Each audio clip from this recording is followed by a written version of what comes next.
झारखंड में सियासी संकट लगातार बरकरार है। मुख्यमंत्री हेमंत सोरेन को विधायकों की टूट का डर सता रहा है, लिहाजा अब सूबे में गठबंधन सरकार के विधायकों को रायपुर शिफ्ट कर दिया गया है। इन विधायकों को नया रायपुर के मेफेयर रिसोर्ट में ठहराया गया, जहां सुरक्षा के कड़े इंतजाम हैं। तो वहीं झारखंड के सियासी संकट पर छत्तीसगढ़ में भी राजनीति तेज हो गई है। देखिए,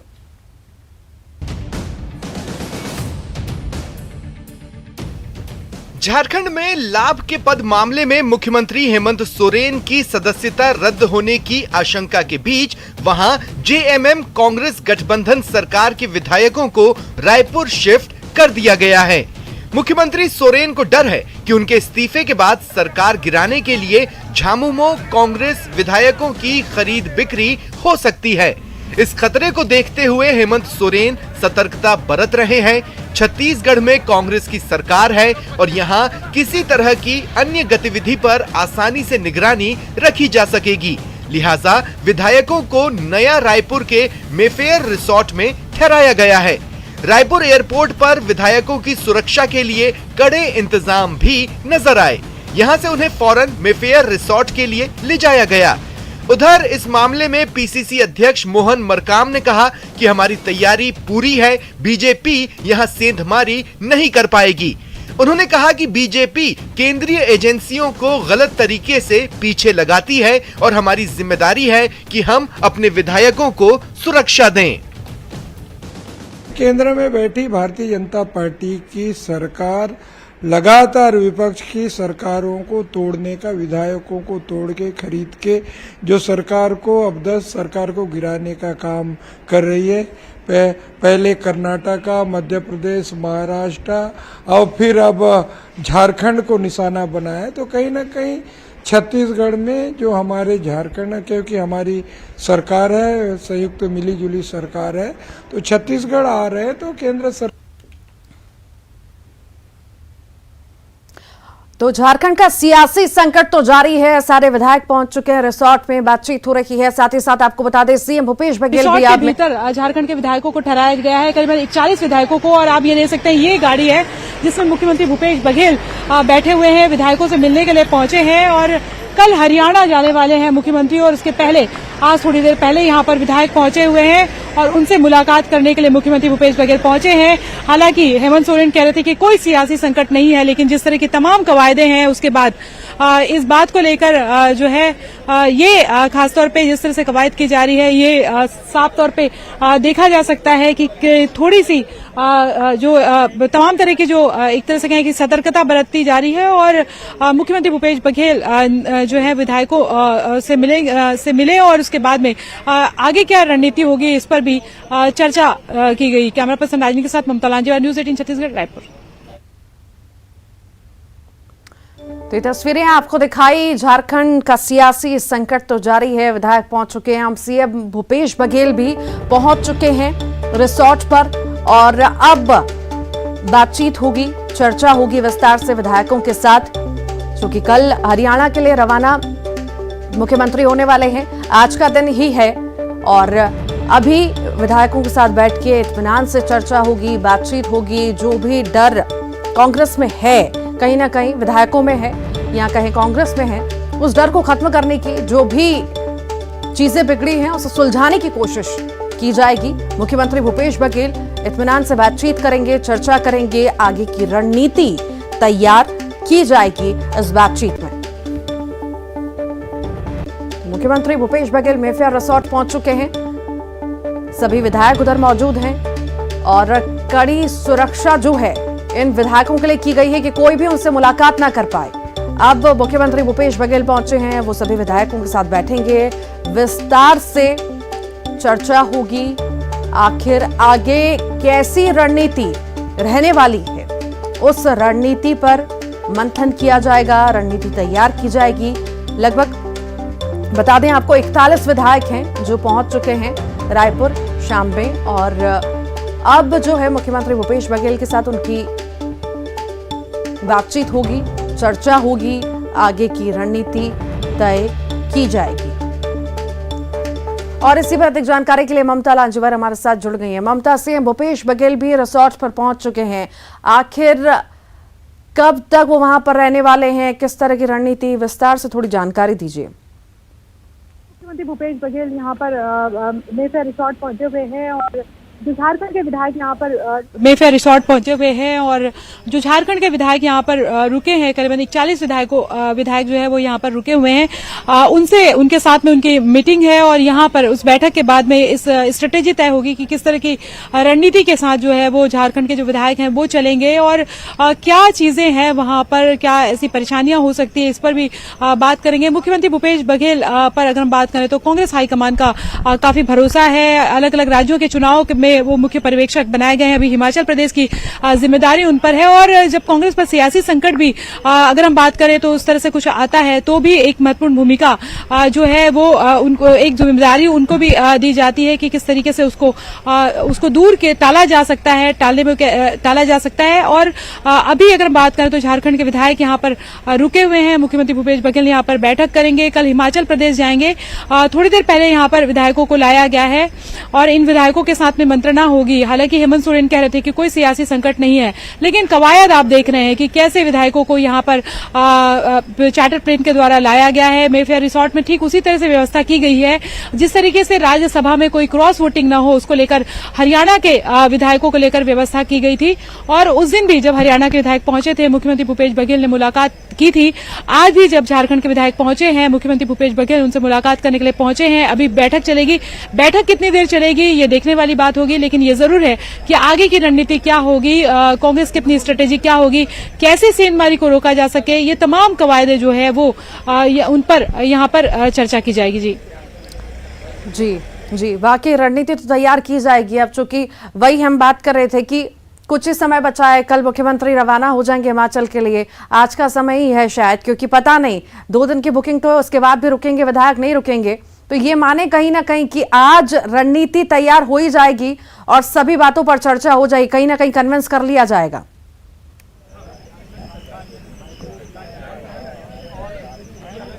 बिल्कुल, देखिए भले ही हेमंत सोरेन कह रहे थे कि कोई परेशानी नहीं है, लेकिन जिस तरीके से तमाम व्यवस्था की जा रही है, जिस तरह से पूरी नाकेबंदी की जा रही है, तो किसी आशंका से वो भी इनकार नहीं कर रहे हैं। और पीसीसी अध्यक्ष मोहन मरकाम ये कह तो रहे थे और बाकी लीडर्स जो है कांग्रेस के वो भी ये कह रहे हैं कि हम हर तरह से बचाव करना चाहते हैं। हम नहीं चाहते कि हमारे विधायक जो है उन पर किसी तरह का दबाव हो। और अलग-अलग कोई भी अगर आपको अपडेट मिलता है तो आप दीजिएगा। बहुत शुक्रिया अभी फिलहाल के लिए जानकारी साझा करने के लिए। से विधायकों से मिलने के लिए मुख्यमंत्री भूपेश बघेल पहुंचे हैं और आप ये देख सकते हैं कि इस रिसोर्ट के भीतर झारखंड के विधायकों को ठहराया गया है, करीबन 41 विधायकों को। और आप ये देख सकते हैं ये गाड़ी है जिसमें मुख्यमंत्री भूपेश बघेल बैठे हुए हैं, विधायकों से मिलने के लिए पहुंचे हैं और कल हरियाणा जाने वाले हैं मुख्यमंत्री। और उसके पहले आज थोड़ी देर पहले यहाँ पर विधायक पहुंचे हुए हैं और उनसे मुलाकात करने के लिए मुख्यमंत्री भूपेश बघेल पहुंचे हैं। हालांकि हेमंत सोरेन कह रहे थे कि कोई सियासी संकट नहीं है, लेकिन जिस तरह की तमाम कवायदे हैं उसके बाद इस बात को लेकर जो है ये खासतौर पे जिस तरह से कवायद की जा रही है, ये साफ तौर पे देखा जा सकता है कि थोड़ी सी जो तमाम तरह की जो एक तरह से कहें कि सतर्कता बरतती जा रही है। और मुख्यमंत्री भूपेश बघेल जो है विधायकों से मिले और उसके बाद में आगे क्या रणनीति होगी इस पर भी चर्चा की गई। कैमरा पर्सन राजनी के साथ ममता लांजेवा, न्यूज 18 छत्तीसगढ़, रायपुर। तो आपको बता दें रिसोर्ट पर सीएम भूपेश बघेल पहुंच चुके हैं और मेफेयर रिसोर्ट पर सीएम पहुंचे हैं। रणनीति आगे की तैयार होगी। जो झारखंड का सियासी संकट है उस पर अब विस्तार से चर्चा होगी। नेशनल क्राइम रिकॉर्ड ब्यूरो की ताजा रिपोर्ट में एक बार फिर मध्य प्रदेश पर दाग लगा है, शर्मिंदा कर रहा है। आंकड़ों के मुताबिक बच्चियों के खिलाफ यौन शोषण के मामले में मध्य प्रदेश एक बार फिर पूरे देश में नंबर 1 पर आया है। तो वहीं एसटी और एससी के खिलाफ अपराध में सूबे में नंबर 1 है। एनसीआरबी की रिपोर्ट के मुताबिक 2021 में हर 3 घंटे में एक बच्ची यौन अपराधों का शिकार बनती है। अब बदनामी के इस दाग पर सियासत की आग भड़की है। विपक्ष इन आंकड़ों के जरिए सरकार पर हमलावर है।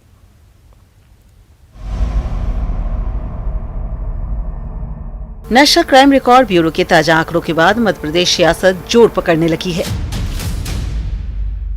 एनसीआरबी के आंकड़ों को लेकर कांग्रेस हमलावर हो गई है। दरअसल एनसीआरबी के आंकड़ों ने मध्य प्रदेश में बच्चों के खिलाफ अपराध की एक चौंकाने वाली तस्वीर पेश की है। ताज़ा रिपोर्ट के मुताबिक साल 2021 में बाल यौन शोषण के 33,036 मामले सामने आए। इनमें से अकेले 3515 मामले एमपी में दर्ज किए गए, जो देश में सबसे ज्यादा है। एमपी में हर 3 घंटे में एक बच्ची से रेप हो रहा है।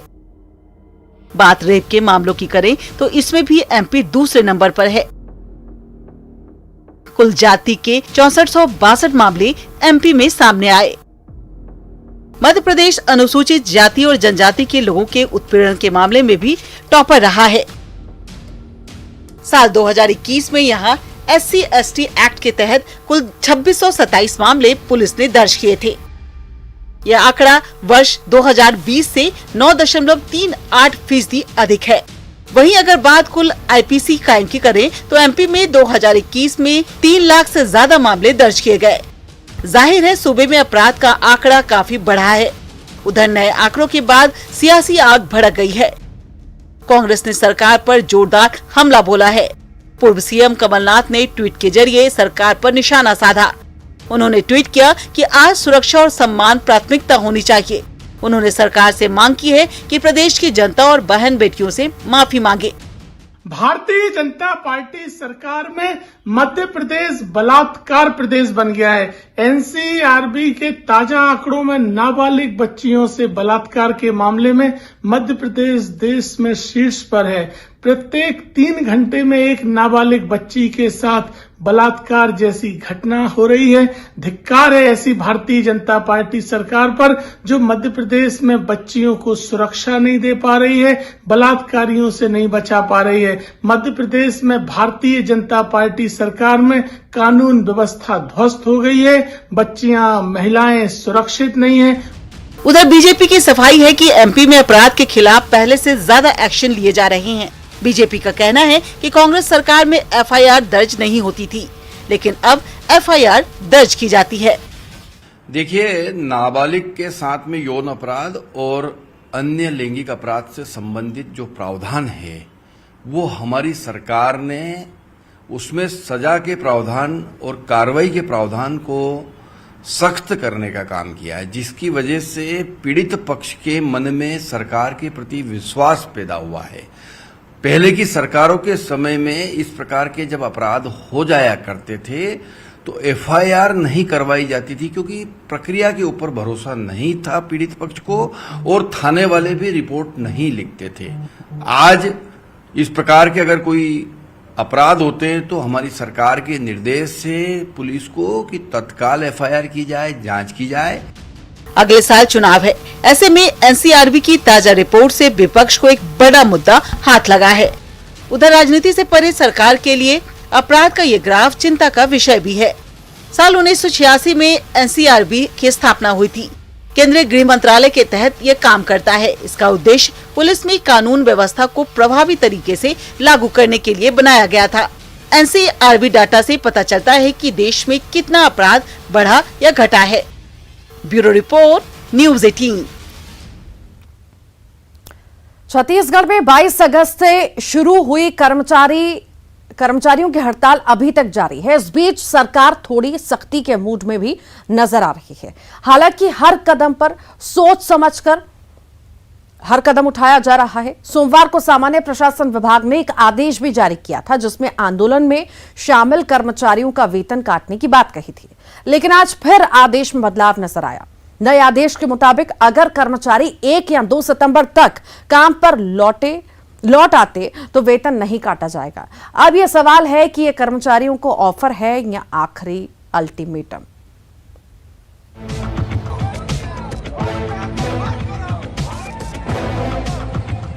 अब इसे छत्तीसगढ़ के सरकारी कर्मचारियों के लिए ऑफर मानिए या अल्टीमेटम, तारीख तय हो चुकी है।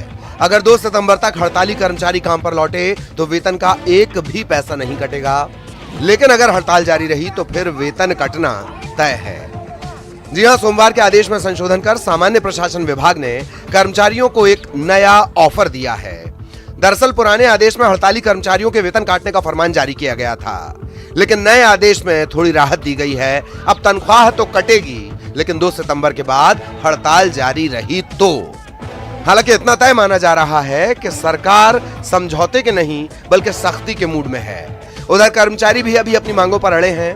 कर्मचारियों को बीजेपी का भी पूरा समर्थन मिल रहा है। मुख्यमंत्री भूपेश बघेल जी 1958 में डीए व्यवस्था लागू हुई थी, तब से लेकर आज तक इतने दशकों में भी डीए जैसे मूलभूत चीज, बेसिक जरूरत जो महंगाई के आधार पर दी जाती है, उसको लेकर इतना लंबा आंदोलन कभी आज तक नहीं चला था।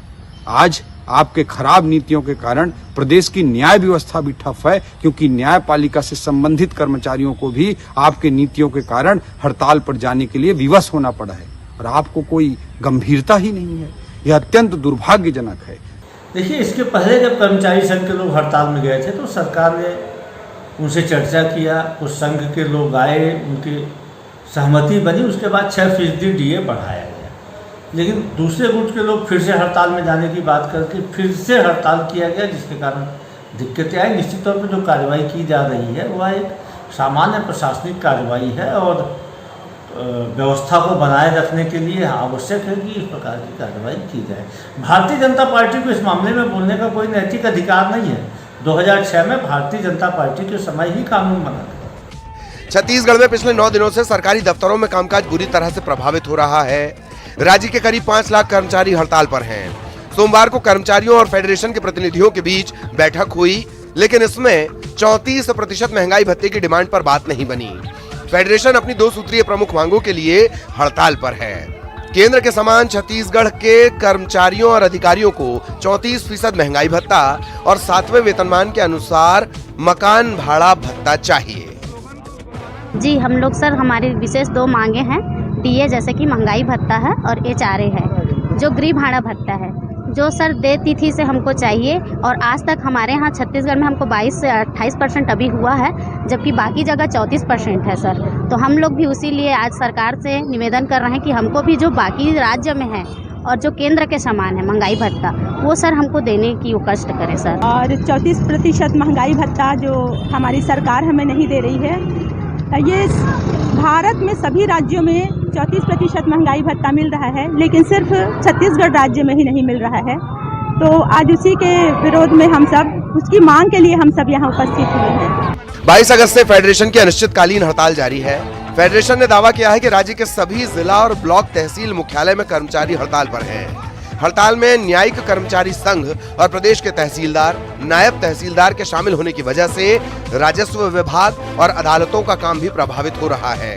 अब देखना यह है कि सरकार के अल्टीमेटम के बाद क्या हड़ताल पर कर्मचारियों का रुख कमजोर पड़ता है। Bureau report, news 18 Raipur. और इसी के साथ ही फिलहाल के लिए इतना ही। खबरों का सिलसिला लगातार जारी रहेगा।